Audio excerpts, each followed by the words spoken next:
हा एवढं लक्ष द्या. Input output characteristics of transistor.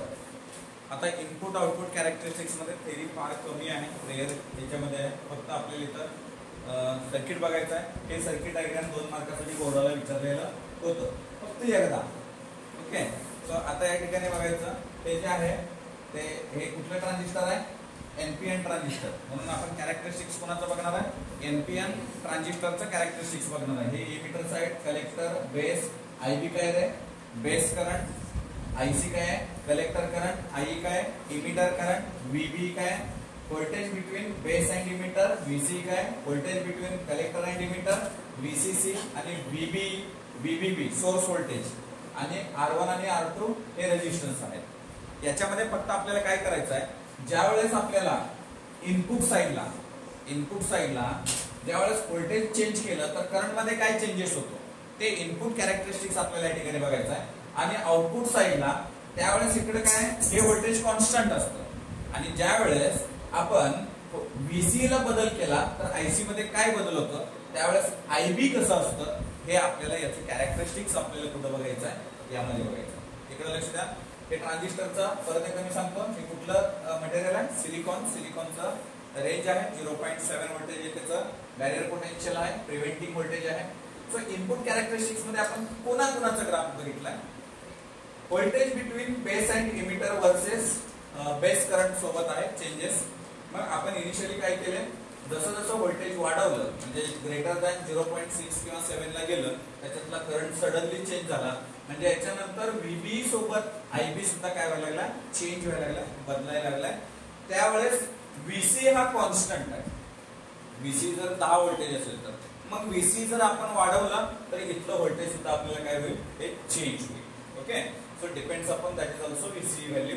मग यावेळेस इनपुट रेजिस्टन्स बरोबर काय असणार आहे, जे काय इनपुट रेजिस्टन्स आहे ते काय, changing VB upon changing IB, म्हणजे delta that is mean by in the sense of change. म्हणजे जर व्हीबी मध्ये चेंज झाला तर कोणामध्ये चेंज व्हायला लागलाय, आयबी मध्ये सुद्धा चेंज, म्हणजे ह्या दोघांच्या चेंजचा ratio that is mean by R आहे इनपुट रेजिस्टन्स, आणि जे आहे ते व्हीसी काय असतं, कॉन्स्टंट असतं या ठिकाणी. हे झालं इनपुट कॅरेक्टरिस्टिक्स.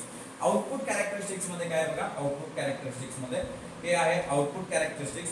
ट्रान्झिस्टर हे एक स्विच म्हणून पण वापरतो आपण. ट्रान्झिस्टर हे काय स्विच म्हणून सुद्धा आपण या ठिकाणी वापरू शकतो. ज्यावेळेस बंद असतो त्यावेळेस काय होईल, चालू असेल त्यावेळेस काय होईल. इथं बघा इथली जी सिच्युएशन आहे, हा जो एरिया आहे म्हणजे हे ऍक्सिस एक्स ऍक्सिसच्या खालचा जो एरिया आहे तो कट ऑफ रिजन आहे, म्हणजे त्या ठिकाणी ट्रान्झिस्टर काहीच वर्क करणार नाही. कसला रिजन आहे, कट ऑफ. ओके, हे कट ऑफ खालचा पार्ट जो कसलाच वर्किंग होणार नाही, म्हणजे रिव्हर्स व्हीबी जर असेल तर. ओके, आता इकडे बघा हे व्ही कोणाच्या वर्सेस कोणता ग्राफ आहे, voltage between collector and emitter versus collector current. Graph कोणाच्या वर्सेस आहे, पहिली गोष्ट ती सांगायचं आपण.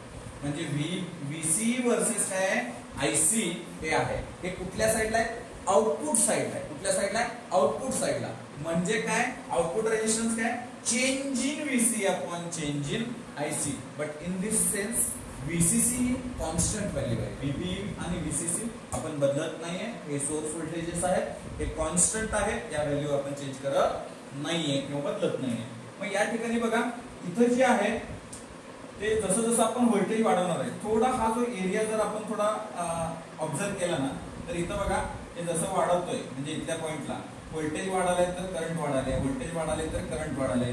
म्हणजे हे एक रिजन कुठला आहे, ऍक्टिव्ह रिजन आहे. हा जो रिजन आहे तो कुठला आहे, ऍक्टिव्ह रिजन. या ठिकाणी काय आहे, जसं व्होल्टेज वाढवलंय तसं करंट मध्ये बदल दिसायला आपल्याला, चेंजेस दिसायला लागले. पण आता याच्या पुढे जर बघितलं तर हे सॅच्युरेशन रिजन आहे. कसं रिजन आहे, सॅच्युरेशन रिजन. आता या सॅच्युरेशन रिजन मध्ये काय, हा ऑन मोड मध्ये असतो. ट्रान्झिस्टर कसं असतं, ऑन, आणि कट ऑफ मध्ये कसं असतं, ऑफ. यावेळेस वर्किंग मध्ये असतं, चेंजेस असतं. ओके, सॅच्युरेशन रिजन म्हणजे ऑन असणार, बटन चालू, क्लोज्ड स्विच. आणि इथं जे आहे कट ऑफ म्हणजे open switch, act as a open switch, म्हणजे कसलंही करंट फ्लो होणार नाहीये. सो या ठिकाणी हे जे आहे ते सॅच्युरेशन मध्ये काय, इथं जे आहे ते बेस करंट काय कॉन्स्टंट आहे, आणि या ठिकाणी आयसी करंट सुद्धा कसा असतो, कॉन्स्टंट असतो. मग आयसी ची व्हॅल्यू डिपेंड आपण कुणावर आहे, आयबी वर आहे. म्हणजे आयबी ची व्हॅल्यू जर आपली बदलली, आयबी ची व्हॅल्यू कुणावर बदलेल, व्हीसी जर बदललं, आणि व्हीसी कुणावर डिपेंड आहे, पुन्हा तो रिटर्न कुठे येतो, या ग्राफला. समजायला लागले का बघा. मग इथं जे आहे हे आउटपुट आहे. आता याच्यामध्ये हे एकदम simple way cut off, saturation आणि ऍक्टिव्ह रिजन हे महत्वाचं आहे. म्हणून याच्यामध्ये transistor act as a switch म्हणून सुद्धा हे ट्रान्झिस्टर या ठिकाणी काम करतं. इथं लक्षात ठेवा फक्त हे VCC काय कॉन्स्टंट आहे. या दोघांना आपण बदल केला तर आउटपुट व्होल्टेज आणि करंट मध्ये काय बदल होतो.